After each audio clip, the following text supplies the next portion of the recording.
ઘોડાસરાનું એનું એવું કહેવાનું હતું કે દુલા બાપા મારા ખીચામાં છે એમ. 2 કલાકમાં હાજર થવી જોઈએ. મારી છોકરી હાવ ફસાયેલી છે. પ્રિયાંશી ઉપેન્દ્રભાઈ ગામવા, હું જે છોકરી માટેની ફરિયાદ લઈને આવી, હું એની બેન છું. આ મારા મમ્મી છે અને મારું ગામ ઓટાળા. અમે ઓટાળાથી ફરિયાદ લઈને આવ્યા છીએ. એમાં એવું બન્યું છે કે અમારા ગામનો અસામાજિક છોકરો, હરામીમાં હરામી છોકરો, મારી બેન સાથે ગમે તેમ ફોહલાવીને કે ગમે તેમ ખોટી લાલચ દઈને એવી રીતે લઈને વહી ગયો છે. એની અમે મિસિંગની અરજી ટંકારા પોલીસ સ્ટેશને આપી છે.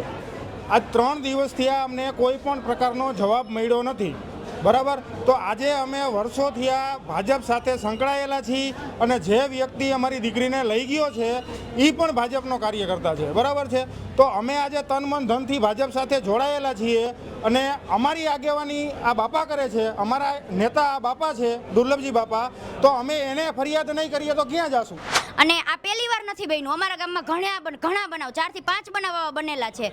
અને આના પહેલા અમારા ગામમાં મારામારીનો કેસ થયેલો છે, એમાં એનો હાથ છે.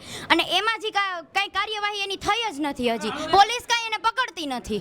તો અમારે શું કરવાનું? સામાન્ય માણસ માટે કઈ પોલીસ છે જ નહીં, કઈ કરતા જ નથી. મોટા માણસ હોય, પૈસા ખવડાવી દે, ગમે તે કરી દે. અમારા માટે પોલીસ છે જ નહીં, તો અમારે જવું ક્યાં? અને અહીંયા અમને એવો જવાબ મળે કે તમે તમારી રીતે લડી લો, અમારી રીતે કરો. અમે કાયદાકીય રીતે એને રજૂઆત કરવા આવ્યા.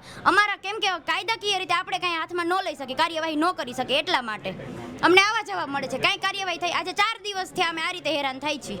અને છેલ્લે અમે આ ગામ સમૂહ થઈને અને ગામના લોકોના સાથ સહકારથી ને એના એ જ રીતે અમે આ રીતે ભેગા થઈને બધા અહીંયા આવ્યા છીએ કે અમને અમારી છોકરી 2 કલાકમાં હાજર જોઈએ.